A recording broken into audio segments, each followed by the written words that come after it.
Hello बच्चों, let's see the question. The question states that a bar magnet consists of two equal and opposite magnetic poles separated by a small distance. So जैसे कि हमें पता है किसी भी bar magnet को दो पोल होते हैं, एक नॉर्थ पोल और एक south pole. So the pole are not exactly at the end. The shorter distance between the poles is effective length. It is less than the geometric length. जो and का distance होता है, bar magnet के and का distance होता है, वो it is 5/6. It is what 6/5 times of effective length. Effective length क्या होती है? It is shorter distance between the two poles, because दो पोल जो होते हैं वो हमेशा at the end of the magnet नहीं होते, वो एंड से थोड़ा पीछे होते हैं. So उसके कारण जो effective length होती है 5/6 times of LG means geometric length of the bar magnet. For the semicircular magnet, that is LG equal to semicircular magnet. Let us इस तरह का जो मैग्नेट है, इस तरह का मैग्नेट जो है, वहां पर जो मैग्नेटिक जो लेंथ होती है, जो इफेक्टिव लेंथ होती है, इज ट्वाइस आर, और जो ज्योमेट्रिकल लेंथ होती है is pi r. So therefore later on हमें दिया गया है कि mathematically it is defined as the product, जो मैग्नेटिक मूवमेंट होता है, magnetic movement is a product of magnetic strength and the magnetic strength of either pole and the effective length. जो effective length होती है उसका वो होती है यहाँ पर, ना कि ज्योमेट्रिकल लेंथ कंसिडर की जाती है मैग्नेटिक मूवमेंट में. So the magnetic field of the bar magnet at the axial point is given by, axial point में क्या होता है, B equal to μ0/4 2m r/r² - l², और वही इक्वेटोरियल लाइन का दिया हुआ है. So we have to find out here the couple acting on the magnet on the length of 10 centimeter. Magnet की लेंथ दी हुई है हमें 10 सेंटीमीटर.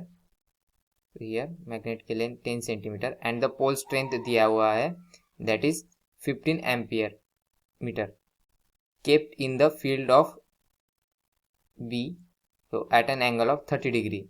so 30 डिग्री के एंगल में एक, सपोज करो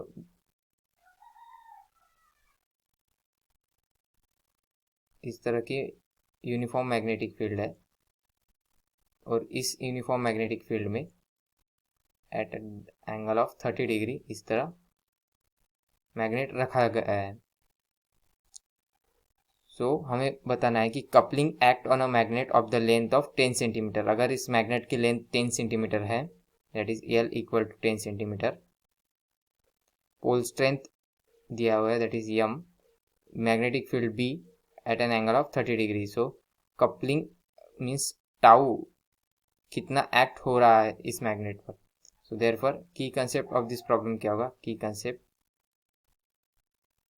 force acting on a magnet in a uniform magnetic field. Force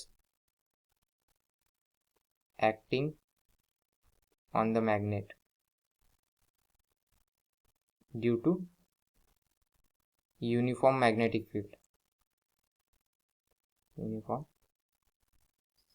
magnetic field. So वो कितना होता है, tau equal to, tau means couple होता है, मीन्स कपल, वो कितना होता है, that is EMB sin theta.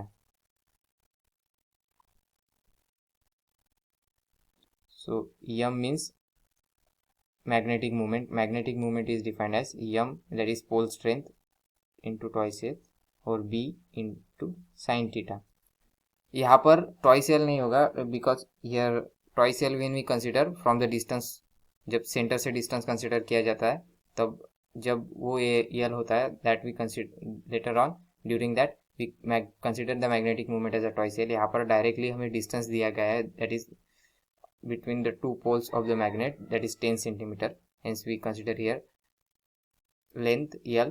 So tau equal to क्या हुआ, tau equal to M की वैल्यू दी है, that is 50 एम्पियर मीटर, और लेंथ दी है 10 सेंटीमीटर. 10 सेंटीमीटर का हमें मीटर में कन्वर्शन करना होगा. So 10 into 10⁻⁻2 metre.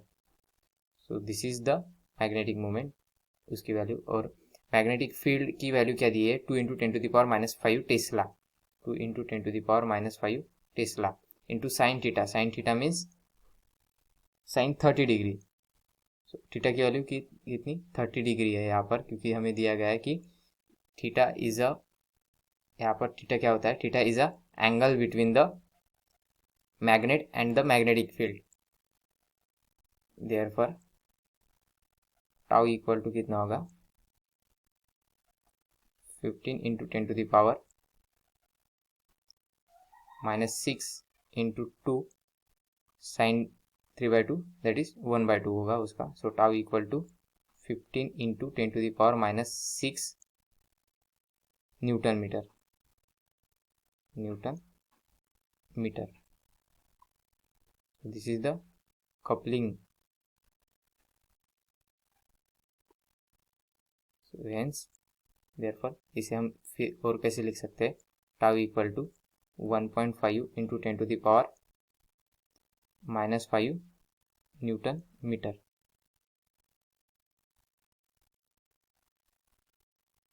एंड जैसे कि हमें ऑप्शन दिया गया है, so from the all option first option A is correct. So आशा करता हूँ आपको सॉल्यूशन समझ में आया होगा। Thank you.